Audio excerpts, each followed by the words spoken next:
Menstrual cycle का as 14 years हुआ करता था, जिसको हम मेडिकल टर्मिनोलॉजी में मेनार्की बोलते हैं, पर आजकल ये 12 साल में देखा जा रहा है।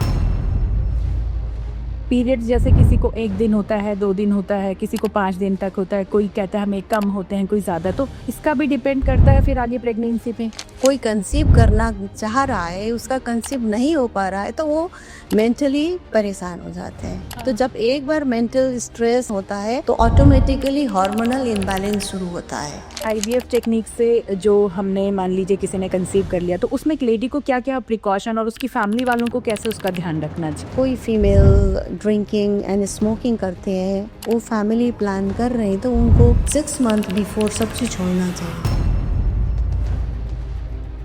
इनफर्टिलिटी या इससे रिलेटेड अगर कोई प्रॉब्लम होती है, मेनली जो है वो सोसाइटल लेवल पर अगर हम देखें तो फीमेल्स को कारण माना जाता है। नहीं, ऐसे फीमेल को ही पूरा ब्लेम देना is not good. Mail factor भी उतना ही है। तो अगर एक फीमेल कंसीव कर लेती है मैम, और जब तक उसका बेबी डिलीवर होता है उसके बीच उसे क्या प्रिकॉशंस लेने चाहिए? हर कोई फीमेल कुछ भी चीज़ नहीं भी हो रहा है तो उसको नेगेटिव नहीं लेना, हमेशा पॉजिटिव लेना है। हर किसी को सब चीज़ नहीं मिलता है, उसके बावजूद भी अभी तुम स्टे पॉजिटिव रहोगे तो definitely you will get that thing. हम लोग कहते थे कि पुराने टाइम तो नॉर्मल डिलीवरीज ज़्यादा होती थी, अब जो है वो सिजेरियन या सी सेक्शन ज़्यादा चल रहा है। तो कहते हैं कि ये सब कमाई की वजह से हो रहा है। क्या आपको भी ऐसा लगता है?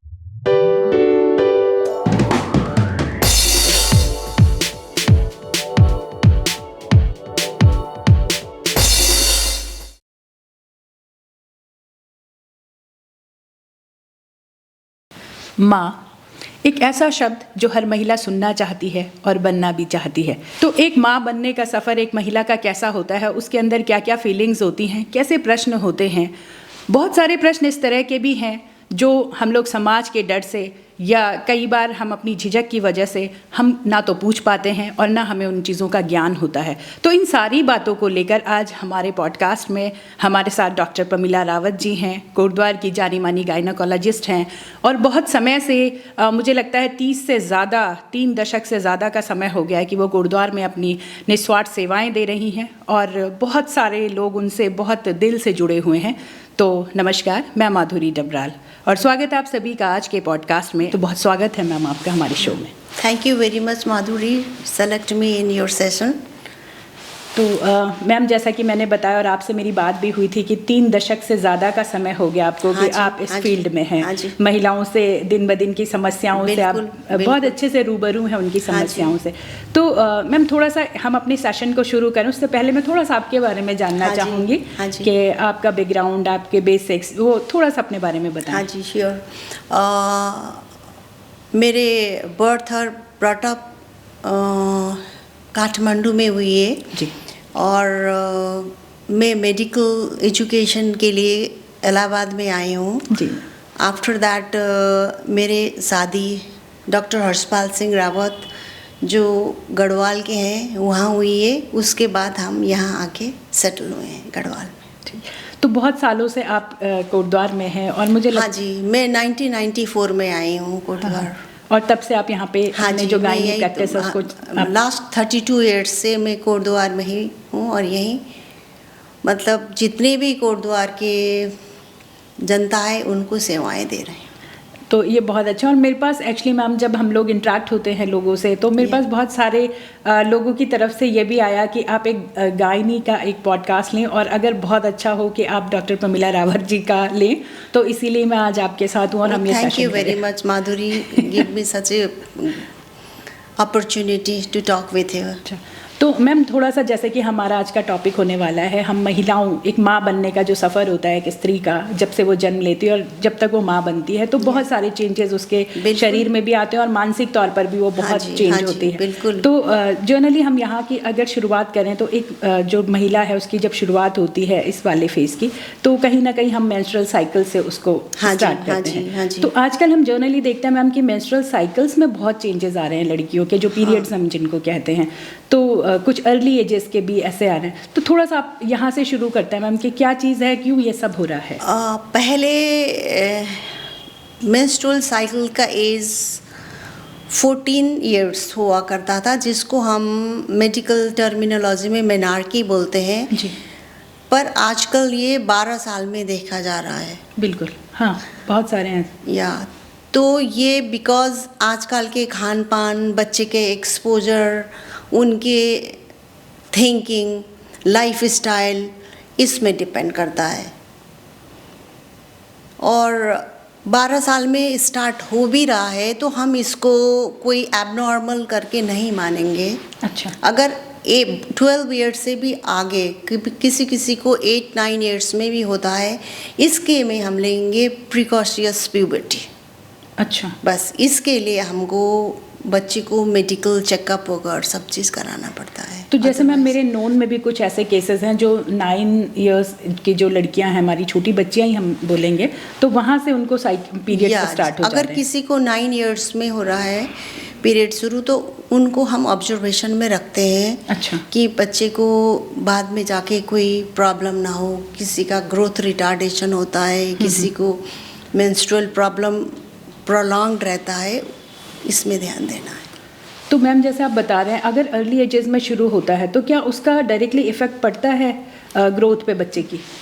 बहुत कम में, ऐसे अच्छा। नहीं। जैसे कोई बच्चे को 9 इयर्स में पीरियड्स स्टार्ट हो जाता है तो बीच में फिर वो उसको 2-3 साल मेंस्ट्रुअल साइकिल नहीं होगा।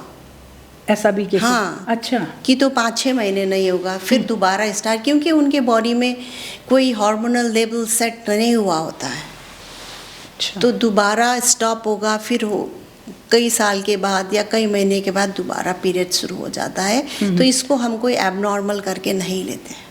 तो आपका क्या कहना है इसमें, हम डॉक्टर को कंसल्ट करें? वो नहीं, डॉक्टर को कंसल्ट करना है, डॉक्टर ही उनको काउंसिल करेंगे और उसके बाद उनको हम बहुत अच्छा डाइटरी और लाइफ स्टाइल एक्सरसाइजेज करवाएंगे, काउंसलिंग कराते हैं। बच्चे को ये बोलते हैं this is not abnormal, no need to worry, ये सब करके भेजते हैं। अगर हम देखें 12 साल से जो हो रहा है स्टार्ट मेंस्ट्रुअल साइकिल, वो नॉर्मल है पूरी तरह? हाँ जी, हाँ जी। आजकल 12 साल में मोस्टली सभी बच्चे को पीरियड शुरू हो रहा है। अच्छा, या तो एक चीज़ और है मैम, जैसे हमने इसके साथ साथ कुछ अब मिथ्स हैं या क्या है, लेकिन एक चीज़ और हमारे नॉलेज में आती है कि पीरियड्स जैसे किसी को 1 दिन होता है, 2 दिन होता है, किसी को 5 दिन तक होता है, कोई कहता है हमें कम होते हैं, कोई ज़्यादा। तो इस चीज़ का इस फ्रिक्वेंसी का जो ये है, इसका भी डिपेंड करता है फिर आगे प्रेगनेंसी पे? इतने ज़्यादा नहीं करता है। अगर किसी को मासिक हर महीने आ रहा है, इट्स हार्डली मैटर। अगर उसको 2 या 3 दिन आ रहा है और साइकिल उसका 28 to 30 डेज है, तो बहुत कम और ज़्यादा से उनका फर्टिलिटी रेट में खास कोई फ़र्क नहीं पड़ता है। अच्छा, तो वो एक नॉर्मल साइन है, ऐसा हाँ जी, हो इसको हम सकता है। नॉर्मल लेंगे। उसमें हम सप्लीमेंट देते हैं, जिसको बहुत ही कम पीरियड्स हो रहा हो तो ओवेरियन रिजर्व के लिए हार्मोनल लेवल चेक करवाते हैं, पर हम इसको कोई एबनॉर्मल करके नहीं लेते।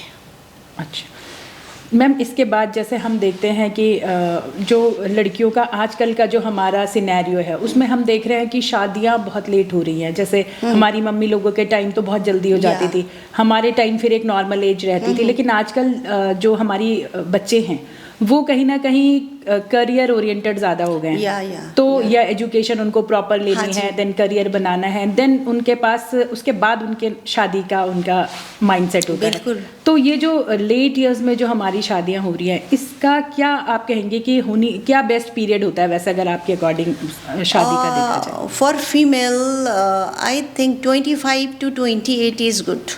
अच्छा, या 25 28 इज़ नॉट वेरी लेट, क्योंकि जो हम ये सोच रहे हैं कि लेट मैरिज हो रहा है तो प्रेगनेंसी हैम्पर करेगा, पर मुझे ऐसा नहीं लगता है, क्योंकि अबव 35 में थोड़ा प्रॉब्लम हो सकता है। 25 to 28 में वो अपने आप में इंडिपेंडेंट होके और अच्छी तरह से फैमिली लाइफ को समझने लायक होती हैं, तो उनको आसान है प्रेगनेंसी होने के बाद भी बच्चे को कैसे केयर करें, आगे उनको कैसे बढ़ाएं और उनको जो बच्चा हो रहा है उसको कैसे एजुकेट करें, दैट्स बेटर। अच्छा, हाँ, उसमें फर्टिलिटी रेट में 25 से 28 में खास कोई अंतर नहीं है। ठीक। आफ्टर 35। तो अगर हम फर्टिलिटी के उससे देखें, पॉइंट ऑफ व्यू से देखें, तो अगर आप शादी किसी भी एज में करें, बट फिर मतलब प्रेगनेंसी का जो पीरियड है, जो आपको कंसीव करना है, जब आप बेबी प्लान करें अपना, वो एज क्या होनी चाहिए? I think 25 to 28 is good. अच्छा। क्योंकि इस टाइम में उनका पूरा Baby plan करियर का भी भी। या करियर भी पूरा हो जाता है, और जो भी फीमेल है अपने बारे में और अपने आने वाले फ्यूचर के लिए बिल्कुल मेंटली एंड फिजिकली प्रिपेयर रहते हैं। बहुत अर्ली मैरिज से दिस वन इज़ गुड। अच्छा। Yeah. और अगर हम, जैसे आपने बताया, लेकिन अभी हम देखते हैं कि कुछ जो हमारे हैं वो 30 के बाद शादी का सोचते हैं, 30, और फिर जाके उनको शादी के बाद भी ये लगता है कि अभी हमने एक Yeah. दूसरे को बहुत अच्छे से जाना भी नहीं है कपल ने, Yeah. तो वो फिर जो उनकी प्लानिंग है बेबी के लिए आगे, वो थोड़ी और लेट हो जाती है। हाँ, ये मोस्टली देखा गया है ना? तो इसके 2 साल इमीडिएटली आफ्टर मैरिज तो आजकल पढ़े लिखे बच्चे बिल्कुल ही कंसीव करना ही नहीं चाहते हैं। आफ्टर 2 years या 3 years प्लान उनको लगता है पहले हम थोड़ी सी अपनी लाइफ देख लें एंड देन आफ्टर। तो इसके लिए आपका क्या सजेशन रहेगा हमारे जो न्यूली मैरिड कपल्स हैं? देखो, कि बेस्ट टाइम क्या लगता है आपको कंसीव करने का, और मैक्सिमम कब तक आप होल्ड कर सकते हैं, किस एज तक? 32 होते होते तो मैं सोचती हूँ कि किसी को भी आगे प्रेगनेंसी के बारे में रोकना नहीं चाहिए। 32 में प्रेगनेंसी हो जाना चाहिए। अगर उससे आगे प्रेगनेंसी के लिए कोई सोचते हैं तो एग्जैक्टली नॉट बिकॉज कि उनका प्रेगनेंसी ना हो, वो खुद ही टेंशन में आ जाते हैं कि अब हमारा प्रेगनेंसी नहीं हो रहा है, उससे ज़्यादा हैम्पर होता है। हाँ। तो हम उनको ये बताते हैं कि भाई तुमने 2 साल तक अपने मन से प्रेगनेंसी नहीं किया तो इट्स हार्डली मैटर 2-3 months में ही प्रेगनेंसी नहीं हो जाता है to conceive naturally. It will takes more than some time 1 year। अच्छा। या वो ज़्यादा एप्रीहेंशन में आ जाते हैं कि क्योंकि 2 years वो ऑलरेडी अपने हिसाब से नहीं कर रहे हैं तो जब वो ट्राई करते हैं विदिन 2 or 3 months ही वो एंजाइटी में आ जाते हैं कि अब हमारा प्रेगनेंसी नहीं हो रहा। मतलब जब वो मेंटली प्रिपेयर Yeah. होते हैं तो उसके बाद उन्हें लगता है जल्दी से है, अब कंसीव हो नहीं जाना हो रहा है, चाहिए, yeah. बट वो अकॉर्डिंग टू वो आपके अकॉर्डिंग कंसीव नहीं होता है। Yeah. तो मैम इसके साइंटिफिकली क्या कारण है, क्या आप क्लॉज समझती हैं कि तो हमें मैं ये late नहीं समझती हूँ कि जब कोई कंसीव करना चाह रहा है, उसका कंसीव नहीं हो पा रहा है तो वो मेंटली परेशान हो जाते हैं। हाँ, तो जब हाँ। एक बार मेंटल स्ट्रेस टेंशन होता है तो ऑटोमेटिकली हार्मोनल इम्बैलेंस शुरू होता है। एग्जैक्टली। राइट। तो उनका पूरा फोकस फिर अपने वर्क, अपने लाइफ से ज़्यादा 24 घंटा ये घूमता है कि अब जल्दी से जल्दी कैसे कंसीव हो जाए, अब हम कैसे कंसीव करें, उसमें आके बात। तो आपका ये कहना है कि Yeah. स्ट्रेस लेवल जो ज़्यादा होता है, ज़्यादा तो हो जाता है, hormonal एंजाइटी जो अंदर से yeah. उन्हें लगती है, क्योंकि Yeah. अब वो चाह रहे हैं तो अब उन्हें तुरंत चाहिए। चाहिए। तो मतलब मोस्टली में ये देखा गया है। तो मैम जैसे मान लीजिए हमारी जो भी है कपल्स हैं, जो मैरिड जब होती है, उसके कितने टाइम तक व्यक्ति को ऐसे चिंता नहीं करनी चाहिए कि नहीं कंसीव हो रहा है? नेचुरल 1 year 1 ईयर अगर आप रेगुलर प्लान Yeah. कर रहे हैं और आपका कंसीव नहीं हो रहा है तो या it's better to wait 1 year। अगर 1 year विदाउट एनी प्रोटेक्शन हाँ, अगर कपल को नहीं हो रहा है तो देन फिर आप कंसल्ट करें। अच्छा, तो इस तरह की बहुत सारे जो है हमने वो केसेस भी देखे हैं। तो अगर हम कई लोग एंजाइटी फील करते हैं, तो अगर मैं आपके या साइंटिफिकली अगर मैं बात करूं तो इनफर्टिलिटी है क्या मैम, जो आजकल बहुत सुनने में आ रही है? देखो, इनफर्टिलिटी नाम की तो अब चीज़ रही नहीं, अब तो फर्टिलिटी है। अच्छा। At any as there is no word infertility. Fertility center, fertility rate, everything is fertility. You can be fertile at age of 50, है ना? There are so many method. अब infertility word तो हम यूज ही नहीं करते हैं ना। बट नेचुरली अगर हम कंसीव करने की बात करें तो नेचुरली हम कंसीव करने की बात करते हैं तो इनफर्टिलिटी हम उनमें बोलते हैं जो 1 year तक मैरिड कपल 1 year तक ट्राई कर रहे हैं। After 1 year they are unable to conceive naturally without any protection. Conceive नहीं हो रहा है तो उसको हम इनफर्टिलिटी, और इनफर्टिलिटी भाई 2 टाइप्स के, एक प्राइमरी हुआ एक सेकेंडरी हुआ। प्राइमरी इनफर्टिलिटी में 1 ईयर के बाद भी नहीं हो रहा है। सेकेंडरी में अगर किसी का बच्चा हुआ या मिसकैरेज हुआ, कुछ हुआ, उसका 2-3 साल के बाद या 3-4 साल के बाद भी दोबारा कंसीव नहीं हो पा रहा है तो उसको हम सेकेंडरी इनफर्टिलिटी में लेंगे।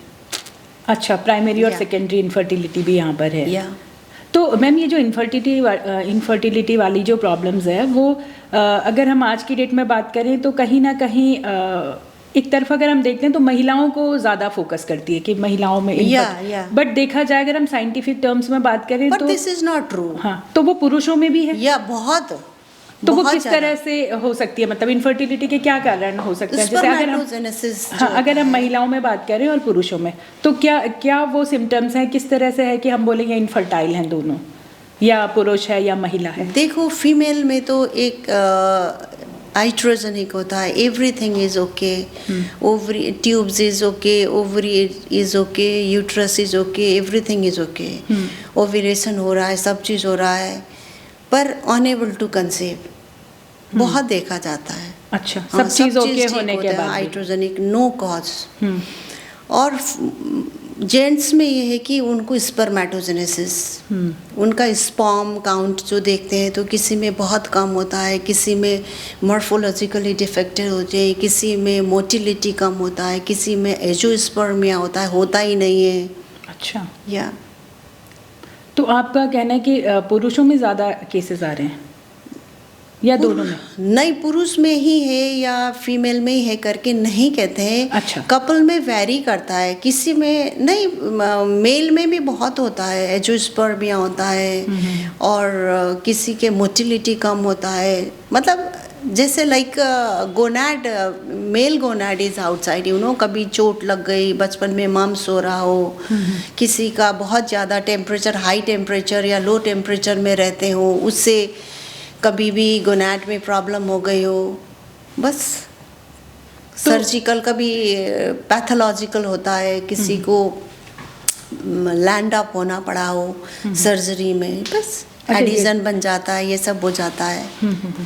तो जैसे मान लीजिए 1 साल तक अगर कपल्स का मतलब रेगुलर आप ट्राई कर रहे हैं और नहीं कंसीव होता है तो देन आप सलाह देंगे कि वो डॉक्टर्स को कंसल्ट करें? फीमेल का और मेल का दोनों जैसे ही आते हैं कि दोनों को बुलाते हैं, काउंसलिंग करते हैं। फीमेल में AMH, serum, FHS, LH, prolactin and thyroid function test ये करवाते हैं, और मेल में स्पर्मेट, उसके लिए सीमेन एनालिसिस। अच्छा, या तो जो मेल फोक हैं हमारे, उनका सिर्फ हम स्पर्मेटोजेनेसिस पे बात करेंगे। हाँ जी।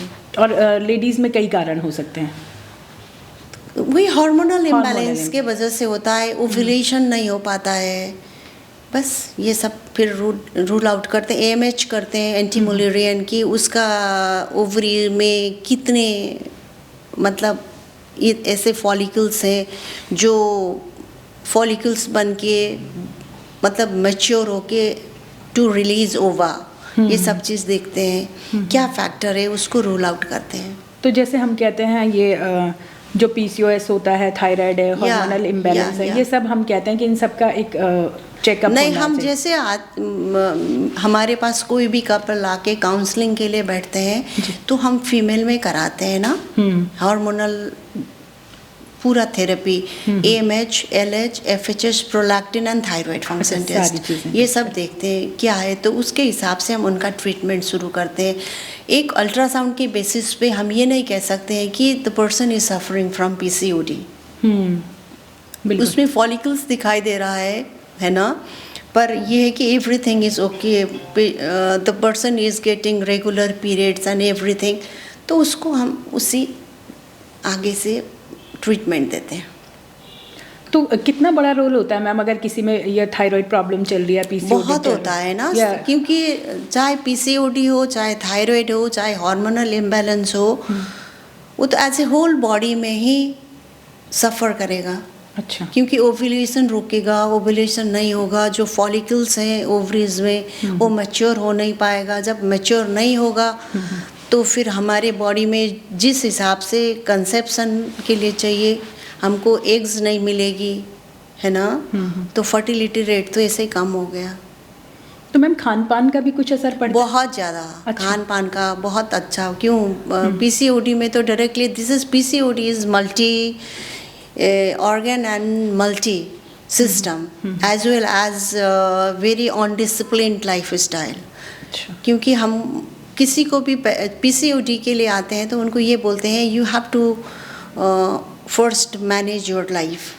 मतलब अर्ली मॉर्निंग उठना, अच्छा खाना खाना, एक्सरसाइज करना, एज ए होल डे अपने आप को मेंटली फिजिकली फ्री रखना, नाइट में जल्दी सोना और घर का खाना खाओ, रोटी चावल दाल सब्जी और fruits and vegetable, not junk food.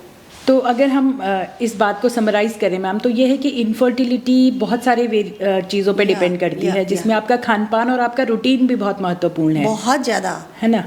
तो लेकिन ये एक मेडिकल कंडीशन है जिसको कि हम आराम से ठीक कर सकते हैं। ये आपका इससे जो हम निकाल रहे हैं समरी इसका है। तो उसके लिए मैम हमें क्या क्या चीज़ें ध्यान रखनी है कि हमें इनफर्टिलिटी ना हो, या फिर इस तरह की जो हमारे रूटीन से रिलेटेड चीज़ें हैं, जो हार्मोनल है वो तो हमारे फिर भी, लेकिन हम जो बैलेंस कर सकते हैं, जो मेंटेन कर सकते हैं। देखो, टू प्रिवेंट इनफर्टिलिटी सबसे पहले तो जब तुम सोचते हो यू वांट टू कंसीव, तुमको बिल्कुल एंजाइटी और स्ट्रेस में नहीं रहना। अच्छा। सबसे ज़्यादा हैम्पर स्ट्रेस और एंजाइटी से होता है। मतलब खुश रहें। या सबसे हम सभी को समझाते हैं। देखो कई जगह तो मेलाटोनिन वगैरह भी देते हैं ताकि जब भी तुम ये कंसेप्शन के बारे में सोचो तो तुमको बिल्कुल मेंटल एंजाइटी वगैरह ना हो। उससे बहुत हैम्पर करता है प्रेगनेंसी में। अच्छा। हम जो भी आते हैं हमारे पास कपल, उनको ये बोलते हैं कि तुम ये मत सोचो कि तुम कंसीव करना चाह रहे हो या तुमको कंसीव नहीं होगा। तुम ये सोचो कि तुमको प्रेगनेंसी तो हो ही जाना है किसी भी हाल में। Be positive. या एंजाइटी वाला पार्ट बहुत बड़ा रोल है। आपके पास ऐसे डे टू डे में बहुत आते हैं। मैं हर किसी को यही समझाती हूँ। हम जो मेडिकल ट्रीटमेंट तो कर रहे हैं उसके साथ में हम ये बोलते हैं कि तुम अब बिल्कुल ये मत सोचना कि तुम्हारा अभी कोई कंसेप्शन हो नहीं पाया, इतने दिन हो गया क्यों नहीं हो रहा है। ये सोचो कि प्रेगनेंसी तो ज़रूर होगा, उनमें हो भी जाते हैं। तो मैम अगर हम इसके सेकेंड फेज की तरफ आए तो थोड़ा सा हम इसके टेक्निकल पार्ट को जानते हैं कि जैसे हम बात करें ओव्यूलेशन क्या होता है, जिसको नहीं पता है साइंटिफिक। ओव्यूलेशन ये है कि हर महीने कोई भी फीमेल का 28 डेज का साइकिल है तो 14th डे जो फॉलिकल्स होते हैं ओवरी में, one of them is matured, that follicles attend size of 18 to 21 mm। वो under the influence of hormone FHS and LH that rupture. अच्छा। तो उसमें से एक रप्चर निकलता है, तो वही एक बाद में जाके स्पर्म के साथ फर्टिलाइज होके एम्ब्रियो बनता है, जिसको हम एग बोलते हैं कॉमन लैंग्वेज में। कि वुमेन का जो एग है और मेल का जो FHS अंडर FHS इन्फ्लुएंस वो साइज बढ़ता है और LH सर्च होके और रप्चर होके बाहर निकलता है। अच्छा। तो अगर हम इसके बात करें कि ये जो आपने बताया 14 डे, तो क्या कुछ ऐसे सिम्टम्स लेडी को पता हो सकता है या कुछ ऐसा वो कुछ कैलकुलेट करके रख सकती है कि उसे पता हो ये best time to conceive? Basal metabolic rate, temperature raised होता है उस टाइम। अच्छा। और उसके अलावा जो वजाइनल सिक्रीशन वो होता है that is different kind from rest of the days। अच्छा। and lower abdominal pain, sometime spotting too। अच्छा। या तो मतलब एक फीमेल को अगर वो चाहे और कॉन्शियस है तो उसे पता लगता है कि ये बेस्ट टाइम टू कंसीव है। जो भी कंसीव के लिए ट्राई कर रहे हैं उनको ये सब पता चल जाता है। अच्छा। तो ये तो मैम अगर हम बात करें कि आपका रेगुलर 28 या 30 डेज का साइकिल है तो आपको पता है 14 डे आपका ये है। बट कभी क्या होता है फीमेल्स में इरेगुलर साइकिल्स होते हैं, कभी लेट है कभी जल्दी है, तो इस केस में हम कैसे कर सकते हैं? कोई भी फीमेल हमारे पास आती है इनफर्टिलिटी ट्रीटमेंट के लिए, उनका ट्रीटमेंट हम फर्स्ट डे या थर्ड डे से शुरू करते हैं। तो हम उनको ये एजुकेट करते हैं कि तुम ये मान के चलो कि 10th डे से 18th डे तक। अच्छा। या this is more fertile time. तो पीरियड्स होने के बाद या आपका जैसे जो किसी का 1 तारीख का है हाँ। पीरियड्स, तो हम 10th से इधर का 18 8 दिन 18th डे, अच्छा 10 से 18 दिन मतलब 8th डे इसको देते हैं। वो बेस्ट टाइम है। या। तो ये कितने दिन का होता है जो बेस्ट टाइम होता है, या 1-2 दिन या 2-3 दिन, या फिर जो आप बता रही देखो हैं? जो इनफर्टिलिटी में ही मेरे पास ट्रीटमेंट के लिए आया, तो वो तो हम अल्ट्रासाउंड गाइडेड ये देखते हैं कि उसका फॉलिकल्स कितना साइज का हुआ, तो हमको पता चल जाता है। जो कॉमन है। या तो हमको दिखाई देता है कि इतना साइज 18 से 21 हो गया है, तो now it's about to rupture. तो किसी में रप्चर नहीं होता है तो हम इंजेक्शंस देते हैं। अच्छा। तो उसको ये बोलते हैं कि आपको इतने दिन तक साथ में रहना है। और जो रिलीज ओवा होता है उसका लाइफ 24 आवर होता है, और जो स्पर्म होता है हम 72 आवर्स टू 5 डेज के लिए देते हैं। तो इन बिटवीन हम उनको ये बोलते हैं कि you have to keep together. तो इस बीच में हम डाइट का, हमारा एक्सरसाइज का कुछ ऐसे है आपकी तरफ से कोई सजेशन एक्सरसाइज है के कि कुछ लिए ये तो भी हम करना चाहिए? योगा और मेडिटेशन ये सब कूल एंड काम ये सब पेशेंट करें, और हाई डोज में हम उनको विटामिन्स वगैरह देते हैं, D3 विटामिन्स। तो जैसे मान लीजिए किसी का तो जर्नल हो कंसीव हो गया, लेकिन ये हम उनको फोकस भी कर रहे हैं जो जर्नली या इजीली जिनका कंसीव नहीं हो पा रहा है, तो आपकी तरफ से कोई ऐसा कुछ है कि आपको जो वो आपका फर्टिलिटी वाला जो पीरियड है, जब आपको ये है कि आपका ओव्यूलेशन पीरियड जो चल रहा है, आप इस ये बेस्ट टाइम टू कंसीव, तो उस वक्त कुछ ऐसा है कि आपको साथ में कितने दिन रहना है या रेगुलर रहना है, ऐसा कुछ भी है? नहीं, हम बताते हैं ना। अब ये अच्छा। बोला मैं 10th से 18th डे जो टाइम है, जो पीरियड्स इमीडिएटली आफ्टर शुरू हो के इनिशियल 5 डेज और 18th के बाद अगर आप साथ नहीं भी रहो तो कोई बात नहीं, बट 10th से 18th जो 1 तारीख को शुरू होता है, अच्छा। 10th से 18 डे तक उस बीच आपको साथ रहना है। 18th एंड 8th डे हुआ ना। हाँ। 10th से 8th। अच्छा, तो 8th डे से फिर आपको, तो वो कुछ है कि कितने दिन तक रहना आपको? जो 1 तारीख को हुआ 10th 10 11 हाँ, तो वो 10 से लेकर 18 तो का जो बीच का वो 1 वीक का अगर हम मोटा मोटा मान लें तो 1 वीक का जो पीरियड है उसमें आपको साथ रहना है। तो कुछ ऐसा भी है मैम कि आप उसमें आपको मतलब पर डे साथ रहना है या कोई ज़्यादा टाइम या ऐसा कुछ? नहीं, अब इसी दिन भाई कोई हमारे पास आया तो हम ये बता देते हैं उसका तुम्हारा ये एक रप्चर होने वाला है। ठीक है। अब कोई हमारे पास नहीं आ पाते हैं तो दूर के हैं, तो उनको ये बोलते हैं इन बिटवीन कभी भी आप कंसीव कर सकते हो, आपका ये है तो दिस इज मस्ट, अगर if you want to conceive. ठीक है, ये तो है मैम जो जिन्होंने कंसीव कर लिया। अब कुछ ऐसे केसेस हमारे पास होते हैं कि उन्होंने सारी प्रैक्टिसेस हो गई हैं, सब कुछ है, और even they are not able to conceive इन सब के होने के बाद, फिर हमारे पास सेकंड क्या आता है? जैसे हमने IVF सुना है या इस तरह की जो टेक्निक है, तो ये क्या है मैम? थोड़ा सा देखो, अगर नेचुरली कंसीव कोई नहीं कर पा रहा है कपल, तो उसके बाद IUI के लिए सजेस्ट करते हैं, इंट्रायूट्राइन इंसेमिनेशन, जो स्पर्म को प्यूरिफाइड करके जब ओवर रिलीज होता है तो हम इंसर्ट कर देते हैं। अच्छा।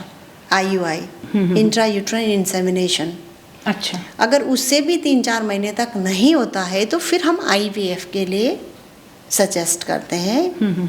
तो IVF क्या है मैम, और इसको लेके इन कुछ? Vitro fertilisation. हाँ, तो इसमें आपको फर्टिलाइज जो होता है स्पर्म और ओवा वो बाहर है? या नहीं, सडन स्टेज तक बाहर करते हैं, ओवा पिक करते हैं, जैसे नॉट वन, कई ओवा हम अल्ट्रासाउंड गाइडेड पिक करते हैं और स्पर्म को लेते हैं आर्टिफिशियली और उसको प्यूरिफाइड करके बाहर लैब में फर्टिलाइज करके फिर ET करते हैं, इंट्रो एम्ब्रियो ट्रांसफ़र।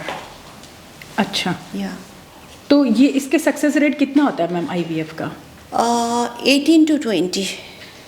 काफ़ी कम है। या अच्छा, तो इसमें क्या चीज़ें हैं? एक ही साइकिल में तो काम काफ़ी कम है, 18 to 20 है। अच्छा 18 to 20 सक्सेस रेट इसका रहता है।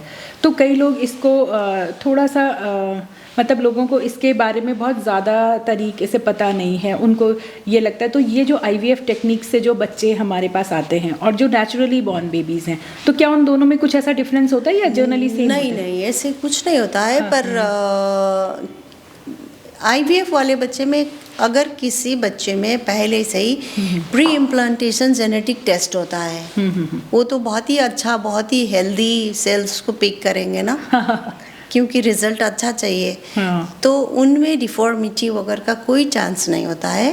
पर मल्टीपल प्रेगनेंसी होता है, कभी ट्विंस होता है, कभी ट्रिपलेट होता है, ये सब होता है। तो वो बच्चे कभी प्रीमेच्योर डिलीवरी में जाते हैं। अगर प्रीमेच्योर डिलीवरी हुआ तो बच्चा थोड़ा वीक वगैरह होते हैं ना, तो एपिजेनेटिक प्रॉब्लम्स होता है, पर नॉट जेनेटिक प्रॉब्लम। अच्छा, मतलब जनरली वो नॉर्मल बेबीज की तरह होते हैं। सब चीज़ मेंटली फिजिकली सब होता है, पर उनका थोड़ा ग्रोथ कम होता है बच्चे में। अच्छा, ये मतलब अच्छा, ये देखा है आप लोगों ने? हाँ जी, क्योंकि मोस्टली ट्विंस होते हैं ना। अच्छा, अच्छा ऐसा क्या मैम, क्यों मोस्टली ट्विंस? क्योंकि वो ET जब एम्ब्रियो ट्रांसफर करते हैं कि चलो भाई एक 2-3 साथ में एम्ब्रियो डालते हैं, यूट्रस में जो डालते हैं मैच्योर इंटरमीट्रियम में 2 या 3 डालते हैं। अच्छा, तो उनमें से सभी नहीं होते हैं, किसी में एक अपने आप ही डिवाइस होता है, तो 2 रह जाते हैं, किसी में 3 के 3 भी हो जाते हैं। तो इसीलिए तो आप नहीं आप पूरी कीजिए बात।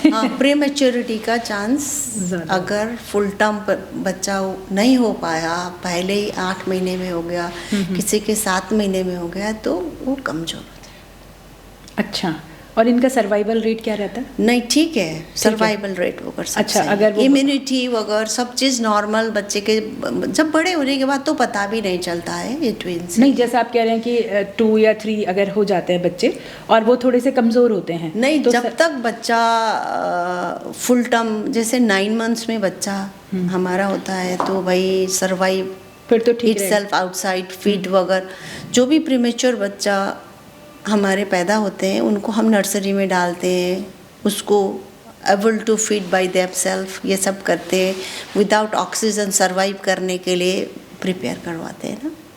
अच्छा, कुछ गलतफहमियां भी लोगों को रहती है मैम, थोड़ा सा उन पर भी बता दीजिए, क्योंकि इजीली लोग स्टेप नहीं लेते IVF के लिए। नहीं, बच्चे में कोई प्रॉब्लम नहीं होता है। बस वो सक्सेस रेट थोड़ा कम होता है और थोड़ा एक्सपेंसिव होता है, बस। इसके अलावा IVF में कोई प्रॉब्लम नहीं। तो अगर हम इस टेक्निक के लिए जाते हैं तो फीमेल का जो है नॉर्मल बेबी डिलीवर करना और IVF टेक्निक से तो कुछ अलग है, कुछ चेंजेस हैं उसके शरीर में, कुछ ऐसा चेंजेस आते हैं या कोई परेशानी उसको देखनी पड़ती है कुछ जो अलग हो नॉर्मल बेबी से? जो भी नहीं, you are talking regarding baby और फीमेल? नहीं, मैं ये कह रही हूँ कि अगर नॉर्मल बच्चा किसी लेडी ने कंसीव किया और वो नॉर्मल डिलीवर हुआ है, या फिर वो IVF टेक्निक से कंसीव किया एंड देन वो डिलीवरी हो रही है, तो दोनों में कुछ ऐसा है कि फीमेल को कोई परेशानी तो नहीं है IVF से? बिल्कुल नहीं। या कुछ ऐसी चेंजेस जो से थोड़ा सा देखने पड़ते हो? नहीं, IVF से जो भी फीमेल जाते हैं उनको as a whole 9 month supportive treatment की ज़रूरत पड़ता है।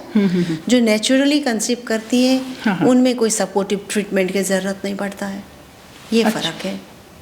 IVF के अलावा कोई और कुछ और टेक्निक्स हैं मैम जिनके थ्रू हम इस वाली प्रॉब्लम को पार पा सकते हैं? जैसे एक तो IVF आपने बताया, एक इससे पहले आपने बताई IUI, इंट्रायूट्राइन इंसेमिनेशन। कोई और भी टेक्निक्स हैं या फिर इतनी हमारे पास है? नहीं, फिलहाल तो अभी फर्टिलिटी फील्ड में तो इतना ही है। Last is in vitro fertilization. तो जैसे IVF टेक्निक से जो हमने मान लीजिए किसी ने कंसीव कर लिया, तो उसमें एक लेडी को क्या क्या प्रिकॉशन और उसकी फैमिली वालों को कैसे उसका ध्यान रखना चाहिए आफ्टर कंसीव? हाँ, कंसीव के बाद। देखो, सबसे पहले तो IVF के लिए जो फीमेल को प्रिपेयर करते हैं उसमें ही बहुत सीरीज ऑफ ट्रीटमेंट से पास होती है, फीमेल जाती हैं।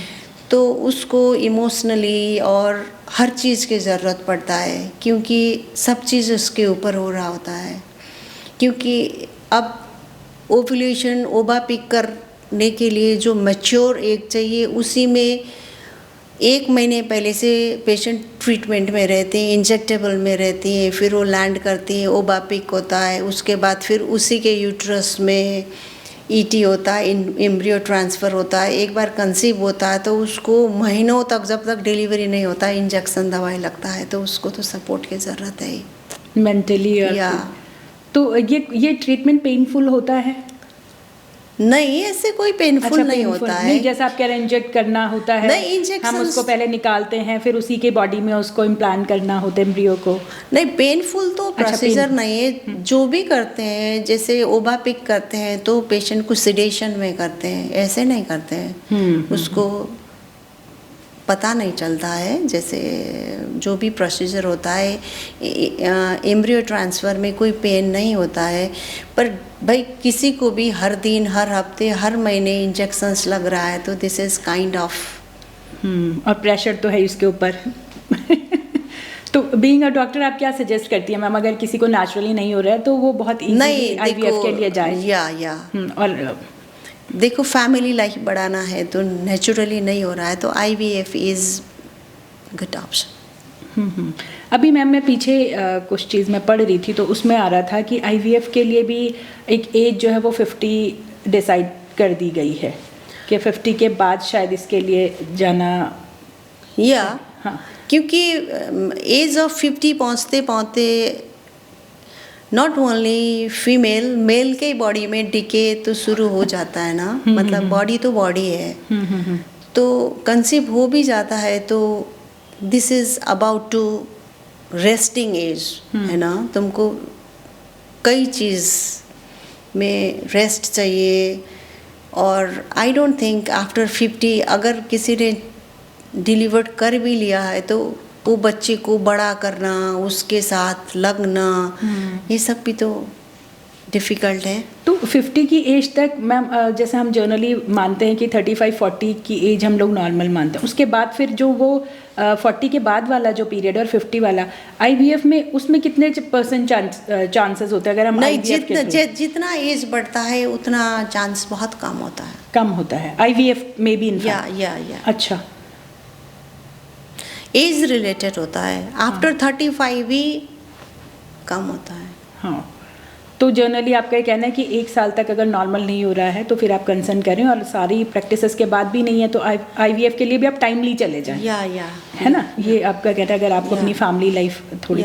और 50 के बाद तो मैं पढ़ ही रही थी कि उसके बाद तो वो तो अब मना भी हो गया है इस तरह से, इनफैक्ट कि लॉ भी आ गया है शायद। नहीं, लॉ के अलावा ये भी तो है ना, जिसको तुमने चाइल्ड बर्थ दिया उसका भी हाँ, तो देखना, उसका लालन पालन करना। भाई तुम्हारे खुद बॉडी को हेल्थ की ज़रूरत है तो तुम एक को कैसे आगे बढ़ाओगे, कैसे देखोगे। मतलब एक तुमसे ही एक बच्चा जन्म ले रहा है तो उसको भी तो आगे सब चीज़ देना है, नहीं दे? बिल्कुल। नहीं, उसकी तो पूरी डिपेंडेंसी आपके ऊपर है। अगर आप ही हेल्दी नहीं और उस तरीके से आप एनर्जेटिक नहीं फील कर रहे हैं तो फिर उसकी परवरिश में कहीं ना कहीं फ़र्क पड़ेगा बच्चे की। एक चीज़, इसके बाद का एक फेज़ और आता है मैम वुमेन्स का, पहला शादी देन बच्चे, और इसके बाद एक आता है मीनोपॉज वाला जो फेज़ आता है। और मैं आजकल सुन रही हूँ कि बहुत कॉमन, ये बहुत वुमेन्स में या लेडीज़ में बहुत तरह की कॉमन प्रॉब्लम ये मीनोपॉज वाली हो गई है। तो थोड़ा सा मैम आप इसको अगर मुझे डिटेल में बताएं, मीनोपॉज क्या है, क्या और क्या इससे प्रॉब्लम जो है वो एक लेडी को फेस करनी पड़ती है? देखो, menopause is this is kind of path, ठीक है। इससे पहले पेरी मेनोपॉजल आता है, जैसे normal menstruating female suddenly land in irregular periods and mood swings and all, उसको हम पेरीमेनोपॉजल बोलेंगे, ठीक है। पेरीमेनोपॉजल एज रहता, टाइम पीरियड रहता है, this is transient between 6 to 7 years some time. अच्छा, हाँ, जब तक वैसे कंप्लीट मेनोपॉज नहीं पहुंचता है पेरीमेनोपॉजल। और ये पेरीमेनोपॉजल की एज क्या होती है लेडी की? ये मतलब जनरली वैसे तो पर्सन टू पर्सन वेरी करता है। 40 से 45 तक रहता है। अच्छा, तो उसके बाद भी ऊपर भी पेरीमेनोपॉजल, अगर पेरीमेनोपॉजल से भी पहले जाता है तो हम उसको प्रीमैच्योर। अच्छा, वो premature. This is ovarian failure, premature ovarian failure. तो जनरली 40 to 45 जनरली। उसके बाद भी किसी को उसके बाद भी जा सकता है ये 45 के बाद भी?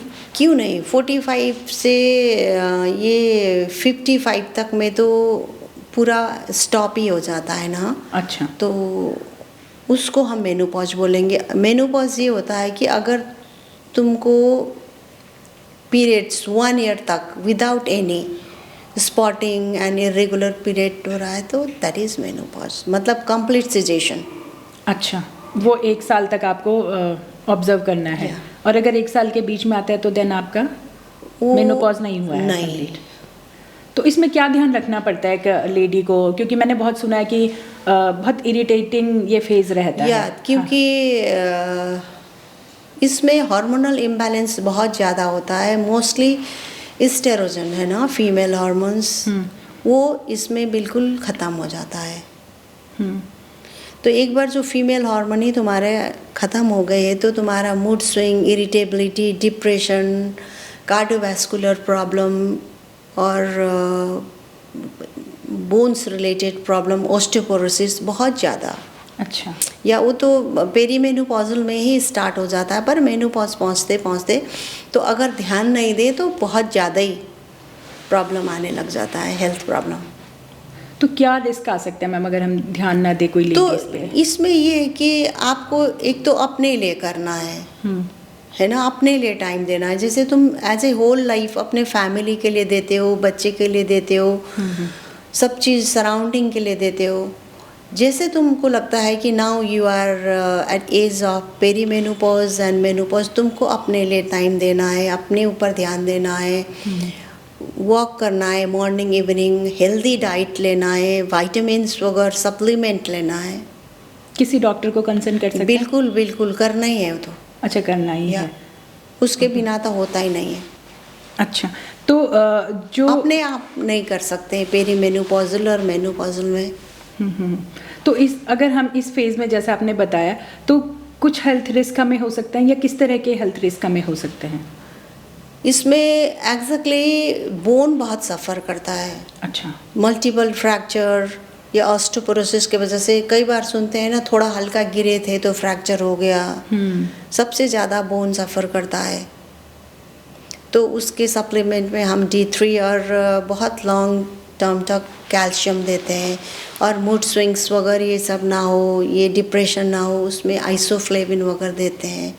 आजकल न्यू ड्रग्स बहुत है जो प्रिवेंट करता है ये ऑस्टियोपोरोसिस, कार्डियोवैस्कुलर और वेसोमोटर सिम्टम, जैसे स्वेटिंग होना, एकदम कभी ठंड लगना, कभी गर्म लगना, ये सबको प्रिवेंट कर सकते हैं। जैसे जनरली मेरी बात भी होती है तो कुछ का कहना होता है कि सोए हुए अचानक से घबराहट हो जाना, हाँ। और ऐसा लगता है सफोकेशन हो रहा है, या बाहर कहीं खुले में घूम, इस तरह की प्रॉब्लम्स बहुत होता है। इसी को वेसोमोटर सिम्टम्स बोलते हैं ना, नींद नहीं आना, डिप्रेशन होना। इसको हम बहुत ज़्यादा होता है तो हार्मोन रिप्लेसमेंट थेरेपी देते हैं। अच्छा। पर हम ये एजुकेट करते हैं, तुम इसको मतलब अपने लाइफ को रेगुलेट करो, मल्टीविटामिन, मल्टी मिनरल लो, एक्सरसाइज करो, योगा करो, मेडिटेशन करो। अच्छा मैम, जनरली आप भी फीमेल हैं, मैं भी हूँ, अगर हम ये बात करें कि हमारे साथ हमें कुछ ऐसा अनुभव हो रहा है जैसे पेरीमेनोपॉज वाला जो फेज़ है या मेनोपॉज वाला, और इस तरह की हमारे साथ दिक्कतें हो रही हैं, तो आप क्या सजेस्ट करेंगे एक लेडी को कि उसका क्या रूटीन होना चाहिए, उसका डे रूटीन क्या होना चाहिए? मैंने यही बोला ना, जैसे एक फीमेल हमेशा अपने से पहले अपने फैमिली और सराउंडिंग को देखती हैं। जैसे उनको लगता है कि now I am suffering from this type of a problem, उसको अपने लिए टाइम देना है। अर्ली मॉर्निंग उठ के एक्सरसाइज, घूमने जाना, योगा करना, मेडिटेशन करना, चाहे जिम जाए, कुछ भी जाए, अपने मन पसंद की चीज़ करें। चाहे किसी को भाई पेंटिंग का है तो पेंटिंग करें, किसी को सिंगिंग का है सिंगिंग करें, किसी को डांस का है तो उसमें इन्वॉल्व करें। अपने आप को किसी न किसी हाल में अपने जो भी इंटरेस्ट वाला टॉपिक है उसमें आना। तो मैम एक लेडी है, उसका वो अपने जैसे उसका कोई जो पार्टनर है, मतलब जो मेल फोक हैं, उसके हस्बैंड हैं बेसिकली, तो हस्बैंड का क्या रोल होना चाहिए ऐसे में? क्योंकि कई बार मैंने ये भी देखा है कि सपोर्टिव होना चाहिए। हाँ, बहुत तो हस्बैंड्स के लिए क्या सलाह रहेगी आपकी? नहीं भाई, हस्बैंड्स के लिए हम ये सजेशन देते हैं कि वो उनको समझने की कोशिश करें, क्योंकि that is hard time for every female. जो हार्मोन्स तुम्हारे बॉडी में इतने साल से था वो ग्रेजुअली कम हो रहा है, होते होते बिल्कुल ख़त्म हो रहा है। तो बहुत ज़्यादा साइकोलॉजिकल और इमोशनल ये प्रॉब्लम आ रही है। तो वो नहीं समझेंगे तो बहुत प्रॉब्लम होगा। तो उनको तो समझना ही है, उनको समझे, वो जो चाहती हैं उस हिसाब से आगे लाइफ को बढ़ाएं। मीनोपॉजल फेज में या जो आप पेरी मीनोपॉजल हमारा जो फेज होता है, क्या उसमें प्रेगनेंसी संभव होती है मैम? हाँ, पेरीमेनोपॉजल में कभी कभी देखा गया है। अच्छा। या क्योंकि इरेगुलर पीरियड्स होता है, that's start from some time 42, तो उसमें हो जाते हैं प्रेगनेंसी। अच्छा, तो मतलब अब माइंड से ये ना सोचे कि पेरी मुझे पीरियड्स नहीं हो रहा है, इरेगुलर हो रहा है, तो प्रेगनेंसी नहीं होगा करके नहीं सोचना है, होता है उसमें। अच्छा, तो कुछ चीज़ें हैं जैसे हमने जर्नली हम ये देखते हैं कि इनफर्टिलिटी या इससे रिलेटेड अगर कोई प्रॉब्लम होती है तो हम मेनली जो है वो सोसाइटल लेवल पर अगर हम देखें तो फीमेल्स को कारण माना जाता है जर्नली। या आपने भी वो शायद तो है 100%। तो यहाँ पे थोड़ा सा आपका क्या सजेशन रहेगा? नहीं, ऐसे फीमेल को ही पूरा ब्लेम देना is not good. Mail factor भी उतना ही है, उतना ही अकाउंटेबल है। तो जैसे मैम फीमेल्स में भी ये मीनोपॉजल वाला जो फेज आता है, क्या मेल्स में भी इस तरह का कोई हाँ होता है ना, एंट्रोपॉज होता है। हाँ, उनमें तो भी होता है। उनमें क्या प्रिकॉशंस रखने पड़ते हैं, क्या ध्यान देना पड़ता है?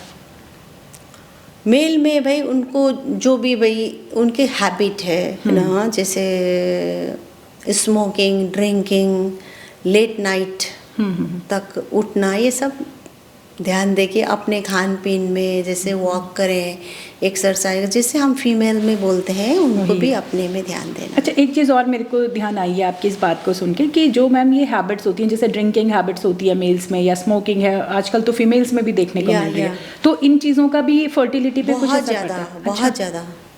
तो आपका क्या सजेशन क्या करेंगी आप? नहीं, अगर बाई चांस कोई फीमेल ड्रिंकिंग एंड स्मोकिंग करते हैं, वो फैमिली प्लान कर रहे हैं, तो उनको 6 मंथ बिफोर सब चीज़ छोड़ना चाहिए। अच्छा, ये इफेक्ट करता है, नेगेटिवली इफेक्ट करता है बहुत।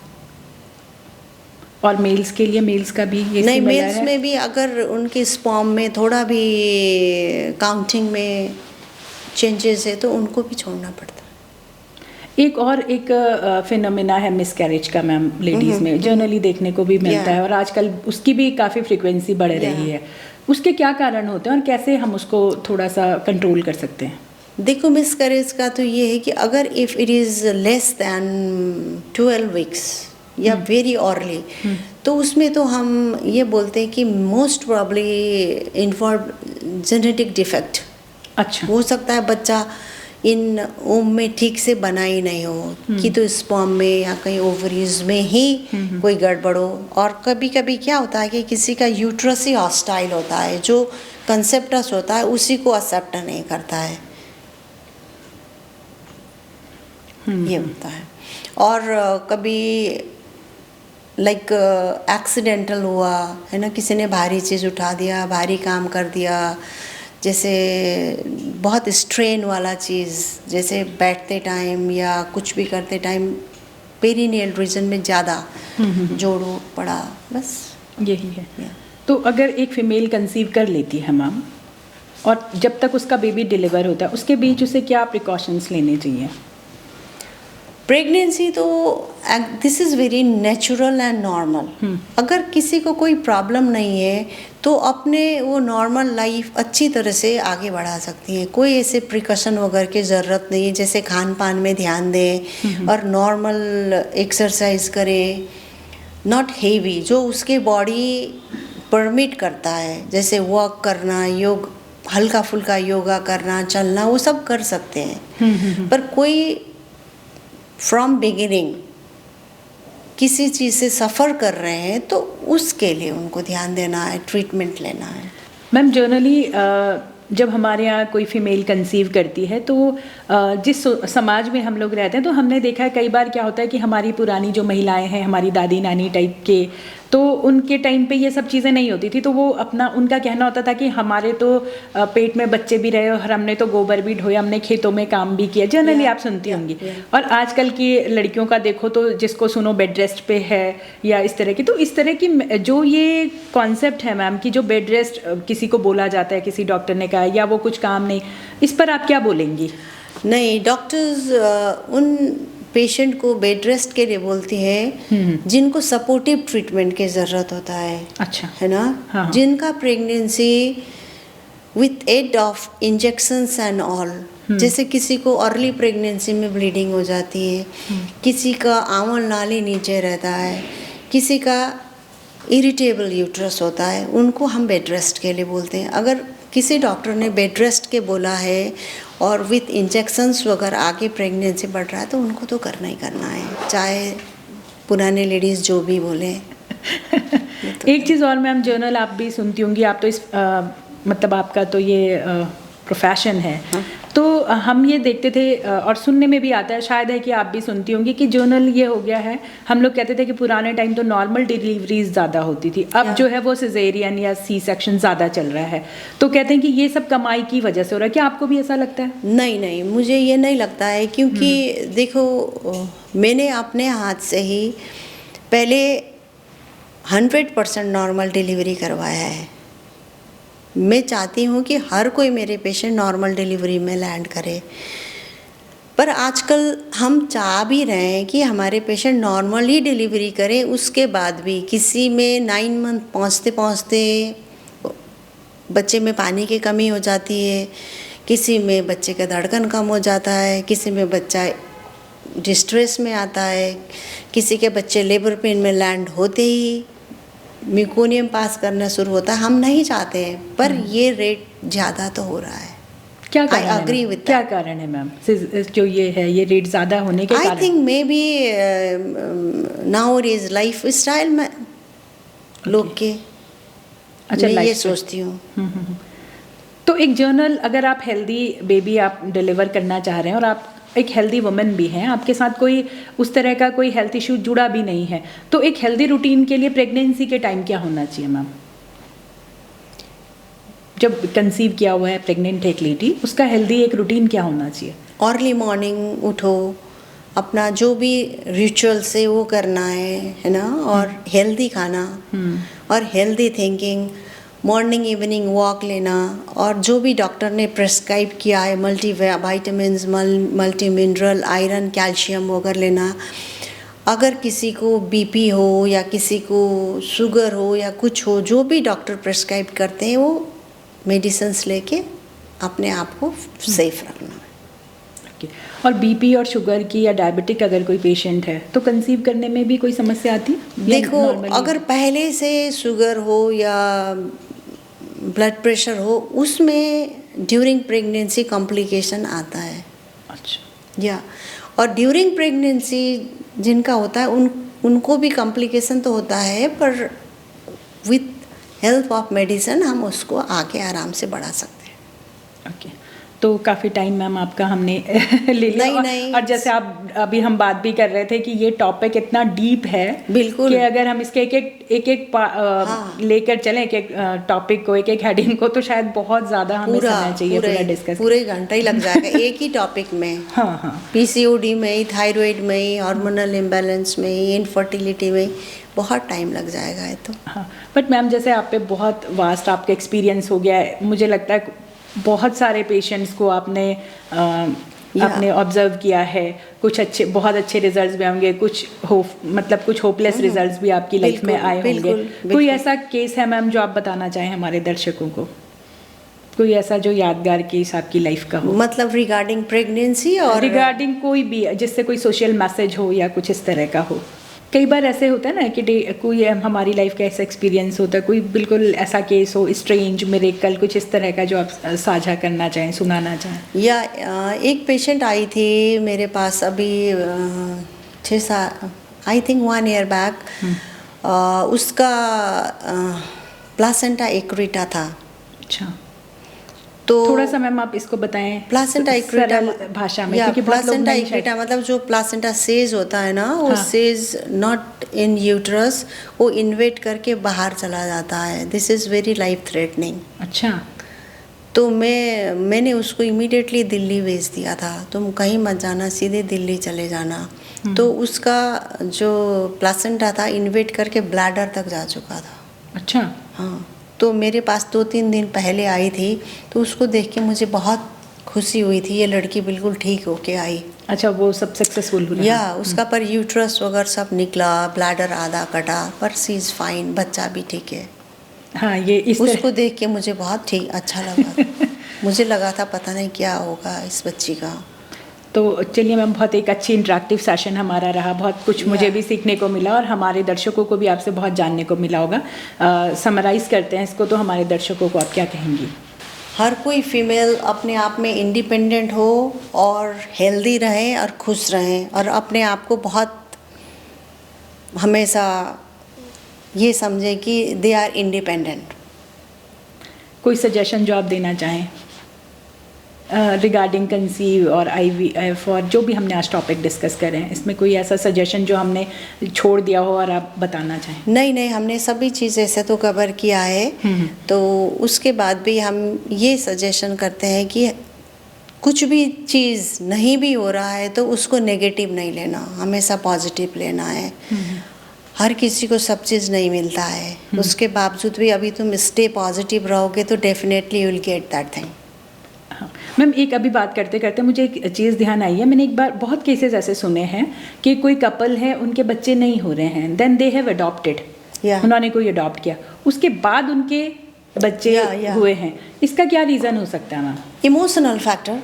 अच्छा। या गुड हार्मोन्स रिलीज होता है ना, वो उसमें इन्वॉल्व हो जाता है, तो ऑटोमेटिकली तुम्हारे बॉडी में गुड हार्मोन्स आना शुरू हो जाते हैं। हार्मोनल इम्बैलेंस जो था, तुम स्ट्रेस में रहती थी, तुम्हारे केयर एंड ये सब उस बच्चे में चला जाता है, तो ऑटोमेटिकली बहुत लोग कंसीव करते हैं। ऐसे मैंने बहुत केसेस सुने हैं। या तो दिस इज इवन कई लोग तो वो भी अडॉप्ट करते हैं, जैसे पेट्स वगैरह भी। हाँ। अच्छा, उससे भी या पेट्स के साथ कहते हैं ना, वैसे भी या उनको इमोशनल अटैचमेंट हो जाता है, उसके बाद भी कई बीमारी, कई एंजाइटी फ्री रहना। या तो बहुत अच्छा लगा मैम, आपके साथ का सेशन बहुत इंटरेक्टिव मुझे रहा। भी बहुत अच्छा लगा माधुरी तुम्हारे साथ बात करके। तो थैंक यू मैम, हमारे शो thank में you आने के very लिए, much. हमसे जुड़ने के लिए और इतनी अच्छी जानकारी हमारे साथ साझा करने के लिए। Thank you. तो आप थी डॉक्टर प्रमिला रावत जी, कोटद्वार में एक जानी मानी गायनोकोलॉजिस्ट हैं। आज उनके साथ बहुत ही इंटरेक्टिव ये सेशन रहा है।